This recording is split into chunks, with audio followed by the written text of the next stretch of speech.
चादर श्री गुरु तेग बहादुर जी, जिनके 350वें शहीदी वर्ष पर हरियाणा सरकार 1 से 25 नवंबर तक श्रद्धांजलि स्वरूप राज्य भर में विभिन्न कार्यक्रम आयोजित कर रही है। इसी आयोजन श्रृंखला में हरियाणा सरकार उनकी स्मृति में 4 पवित्र यात्राओं का आयोजन कर रही है, जिसमें पहली यात्रा 8 नवंबर को रोड़ी सिरसा से, 11 नवंबर को गुरुद्वारा गुरु नानक देव जी गोरखनाथ पिंजौर से, 14 नवंबर को फरीदाबाद से और 18 नवंबर को सढौरा यमुनानगर से यात्राएं आरंभ होकर 24 नवंबर को कुरुक्षेत्र पहुंचेगी और 25 नवंबर को होगा इस राज्य स्तरीय पावन आयोजन का समापन समारोह। आइए शहादत की इस विरासत को हरियाणा सरकार के साथ मिलकर धर्म और मानवता की रक्षा हेतु दिए गए इस अमूल्य बलिदान को नमन करें।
मेरा नाम आचार्य राजेश प्राशर है। बेसिकली हमारी एक सोसाइटी है ग्रोथ मल्टीपर्पज़ कोऑपरेटिव सोसाइटी करके।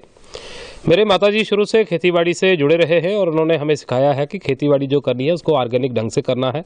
उससे इंसान की सेहत ठीक रहती है, 10 किस्म की बीमारियां नहीं लगती, परिवार सुखद रहता है, खुशहाल रहता है। और इसी तरह से जब प्रत्येक व्यक्ति इसको अपनाता है तो गाँव खुशहाल होता है, तहसील होती है, जिला होता है और जिले मिलकर एक देश बनता है। इस तरह से देश में खुशहाली आती है। सबसे पहले मैं आपको कहना चाहूँगा कि मैं देश के यशस्वी प्रधानमंत्री नरेंद्र मोदी जी का हार्दिक आभार व्यक्त करता हूँ, जिन्होंने इस तरह का एक क्रांतिकारी बदलाव जो है समग्र कृषि विकास कार्यक्रम के अंतर्गत लॉन्च करके 5500 करोड़ का जो प्रोजेक्ट जम्मू व कश्मीर में लाया है। इससे मैं कहता हूं कि लाखों की तादाद में जो है रोजगारों का सृजन हुआ है। और साथ ही साथ प्रधानमंत्री जी के दूरदर्शी नेतृत्व में, यहाँ पर एलजी मनोज सिन्हा साहब के दूरदर्शी और पारदर्शी नेतृत्व में ईमानदारी और कर्तव्य निष्ठता के साथ इस सारे प्रोजेक्ट को अमली जामा जो है राज्य सरकार द्वारा यहाँ पर जो केंद्र शासित प्रदेश जम्मू व कश्मीर है यहाँ पर पहनाया जा रहा है। इसके लिए जिस तरह से प्रधानमंत्री जी और अपर श्रेणी के राजनीतिक लोग इसमें बहुत बड़े धन्यवाद के बागी हैं, उसी तरह से प्रिंसिपल सेक्रेटरी एग्रीकल्चर विभाग श्री शैलेंद्र कुमार जी हों, या फिर डायरेक्टर सरदार अरविंदर सिंह रीन साहब हों, अनिल गुप्ता साहब हों, पहले के यहाँ के चीफ सोनलाल साहब हों, या फिर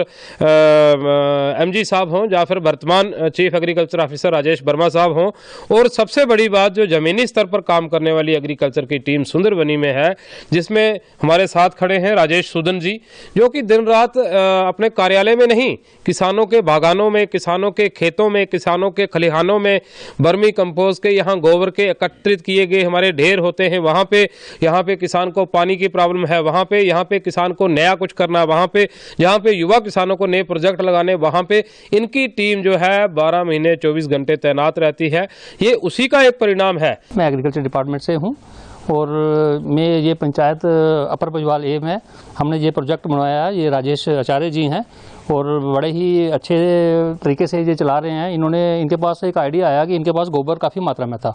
तो इन्होंने हमसे संपर्क किया और हमें बताया कि मेरे पास गोबर है काफ़ी मात्रा में, तो उसका इस्तेमाल हम कैसे करें। तो हमने इनको सुझाव दिया कि क्यों ना आप वर्मी कंपोस्ट यूनिट तैयार करें, जो कि सरकार के पास HADP के अंतर्गत हमारे पास एक स्कीम थी जिसमें एक 14 लाख का प्रोजेक्ट था, जिसमें 50% सब्सिडी थी। तो इनको भी हमारी बात समझ आई और इन्होंने भी कहा कि हमें ये काम करना है, तो डिपार्टमेंट ने पूरी तरह से इनका सहयोग किया और जैसा जैसा डिपार्टमेंट ने बताया तो इन्होंने वैसा वैसा किया। और वैसा क्या, इन्होंने उससे भी थोड़ा सा बढ़ के काम किया वगैरह। ये कास्ट तो 14 लाख की थी, लेकिन इन्होंने अपनी तरफ से इसको और बेहतर बनाने के लिए 4-1 लाख रुपया और खर्च कर लिया। तो जिसका नतीजा ये निकला कि आज यहाँ पे एक वर्मी कंपोज यूनिट तैयार हुआ है और अच्छी मार्केटिंग के साथ इनका जो वर्मी कंपोज है आसपास के क्षेत्रों में किसान इसको इस्तेमाल भी कर रहे हैं। सबसे बड़ी बात ये थी कि यहाँ पे एक इन्होंने खुद को तो रोज़गार की तरफ धकेला ही धकेला, जो सरकारों की एक कोशिश भी है कि बढ़ती बेरोजगारी को कैसे कम किया जा सके, तो उस लिहाज से भी इन्होंने 5-6 लोगों को यहाँ पे एम्प्लॉयमेंट दी है। साथ में जब इन्होंने देखा कि इनका गोबर तो कंज्यूम हो गया, तो गोबर की यहाँ पे इनको शार्टेज आने लगी, फिर इन्होंने आस पड़ोस के लोगों से जो डेयरी का जहाँ पे काम करते थे उनसे संपर्क किया वगैरह, उनके पास गोबर काफ़ी मात्रा में था, वो भी इन्होंने वहाँ से उठाया और उन लोगों का भी जो गोबर की उनकी समस्या थी उसको भी इन्होंने कम किया और वो गोबर भी इन्होंने वहाँ से लिफ्ट करके यहाँ पे लाए हैं। और जिसका रिजल्ट ये निकला कि आज इनका अच्छा खासा जहाँ पे प्रोडक्शन चल रहा है। इवन कि यहाँ से पुंछ तक इनकी सप्लाई जा रही है, जम्मू और उधमपुर के एरिया में भी लोग इसको परचेज करने के लिए आते हैं। और शहरों में जो लोग बागवानी करते थे, किचन गार्डनिंग, जो रूफ गार्डनिंग, उसमें उन लोगों को बहुत ज़्यादा एक सहूलत हो गई कि वो यहाँ पे आते हैं, यहाँ से 5 किलो के बैग, 2 किलो के बैग, 10 किलो के बैग यहाँ से कैरी करके ले जाते हैं और अपने घर की छतों पे जो उनको खाद की समस्या बनती थी तो वो इन्होंने पूरी की है। और सबसे बड़ी बात ये है कि ये प्योर ऑर्गेनिक की तरफ इन्होंने लोगों को प्रोत्साहन किया है। सरकारों का भी एक रुझान रहता ही है कि लोग केमिकल फर्टिलाइज़र से हटकर ऑर्गेनिक की तरफ बढ़ें। तो उस लिहाज से यहाँ आज का युवा जो है वो खेतीबाड़ी से दूर हो रहा था, तो राजेश जी ने ये एक यहाँ पे बाकी लोगों के लिए भी एक मिसाल कायम की है कि जो लोग खेतीबाड़ी से दूर हो रहे थे तो युवा अवस्था में ये इन लोगों ने आकर गोबर में हाथ डाला है और गोबर को इन्होंने सोने की माफिक बेचा है, जिससे ये हुआ कि लोगों की सेहत सबसे बड़ी बात थी जो उसमें भी एक बदलाव आएगा वगैरह। क्योंकि हमारे लोग काफ़ी केमिकल फर्टिलाइज़र और पेस्टिसाइड के कारण जो लोगों की सेहत डे बाय डे खराब हो रही थी उसमें कहीं ना कहीं रोकथाम लगेगी।